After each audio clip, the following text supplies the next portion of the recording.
बोलो गणेश जी महाराज की जय। राम राम। गणेश चतुर्थी के दिन हम अगर गलती से चंद्रमा के दर्शन कर लें तो हमें कलंक लगता है। इसके दोष निवारण के लिए स्यमंतक मणि की कथा सुनी जाती है। आज हम जानते हैं उस कथा के बारे में। राजा सत्राजीत और सूर्य भगवान दोनों आपस में मित्र थे। तो सूर्य भगवान ने अपने मित्र राजा सत्राजीत को स्यमंतक मणि भेंट में प्रदान की। वो मणि रोज 8 बार सोना उगलती थी। एक बार भगवान कृष्ण राजा सत्राजीत के दरबार में आए और उन्होंने कहा कि ये मणि तो राजा के पास होनी चाहिए, यानी उग्रसेन जी के पास होनी चाहिए। तो सत्राजीत ने उन्हें मना कर दिया कि नहीं, मैं नहीं दूंगा, ये मेरे मित्र की दी हुई है, मेरे को भेंट स्वरूप। भगवान कृष्ण ने कहा भाई ठीक है, कोई बात नहीं।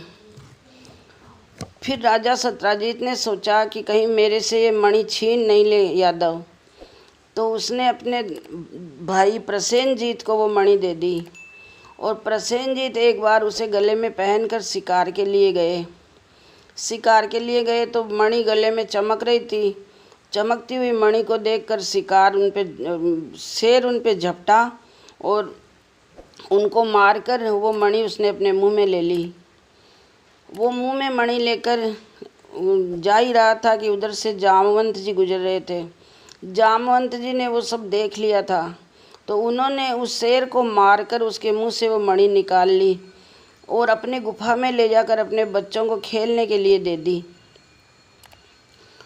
उधर सब गांव में ये हो गया कि भाई कृष्ण भगवान ने मणि मांगी थी, अब ये मणि मिल नहीं रही है, तो इसका मतलब है कि प्रसेन को उन्होंने अगवा कर लिया होगा और उन्होंने उससे मणि छीन कर बंदी बना लिया है। तो ये सोचकर सब निकल पड़े भगवान श्री कृष्ण की खोज में और प्रसेन की खोज में। दूर जंगल में जाते जाते फिर उन्हें शेर के चिन्ह दिखाई दिए। तो उन्होंने आगे जाकर देखा तो शेर मरा हुआ पड़ा था और प्रसेन भी मरा हुआ पड़ा था। तो फिर उन्होंने सोचा कि भाई कृष्ण ने तो नहीं चुराई मणि। उधर जब कृष्ण भगवान को पता चला कि मेरे ऊपर इस मणि का कलंक लगा रहे हैं, तो उन्होंने सोचा कि मुझे तो इस कलंक को मिटाना चाहिए। तो वो फिर उस मणि की खोज में निकल पड़े। जंगल में जाते जाते उन्होंने देखा कि शेर के पदों के चिन्ह बने हुए हैं, तो वो उनको देख के उसी रास्ते चल पड़े। वो एक गुफा की ओर जा रहे थे, तो वो अंदर गुफा में चले गए। अंदर गुफा में जाके उन्होंने देखा कि मणि चमक रही थी और गुफा एकदम प्रकाशमान थी। तब उन्होंने देखा कि वो बच्चे जामवंत जी के और उस मणि से खेल रहे थे। तो भगवान ने जामवंत जी को बोला भाई मुझे ये मणि दे दो। जामवंत जी ने मना कर दिया। जामवंत जी भगवान को पहचाने नहीं, तो फिर उन्होंने युद्ध करा उनसे कि मैं नहीं दूंगा मणि। 21 दिन तक दोनों में भारी युद्ध चला। जामवंत जी ने सोचा कि इस सृष्टि में कोई ऐसा व्यक्ति है नहीं जो मुझे हरा सके। हो न हो ये मेरे प्रभु राम ही दूसरे अवतार में आए हैं।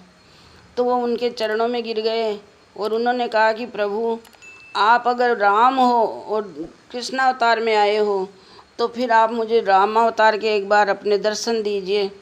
तो भगवान ने उनको दर्शन दिए। फिर जामवंत जी ने उनसे माफ़ी मांगी और कहा कि प्रभु मैं क्षमा चाहता हूँ मेरी गलती के लिए आपसे, और मैं अपनी बेटी जामवंती का आपके साथ विवाह करना चाहता हूँ। इस तरह से फिर जामवंत जी ने अपनी बेटी जामवंती का विवाह श्री कृष्ण भगवान से कर दिया और वो मणि उनको दहेज में दे दी। फिर बाद में जब वो मणि राजा सत्राजीत को श्री कृष्ण भगवान ने दी, तब फिर वो सत्राजीत भी बहुत ही ज़्यादा लज्जित हुए कि प्रभु मैंने आपके ऊपर झूठा कलंक लगाया, मुझे माफ़ कर दो, मेरे से बहुत बड़ा अपराध हुआ है और इस अपराध की क्षमा याचना करता हूँ मैं आपसे, और मैं अपनी बेटी सत्यभामा की शादी आपसे करना चाहता हूँ। तो इस तरह से भी सत्यभामा की शादी श्री कृष्ण भगवान से राजा सत्राजीत ने कर दी और दहेज स्वरूप में वो मणि वापस उन्हीं को लौटा दी। इस तरह से भगवान ने अपना कलंक मिटाया और वो मणि फिर उग्रसेन जी को लाके भगवान ने सौंप दी और फिर उससे वो राज्यभार संभालने लगे। बोलो श्री कृष्ण भगवान की जय। राम राम।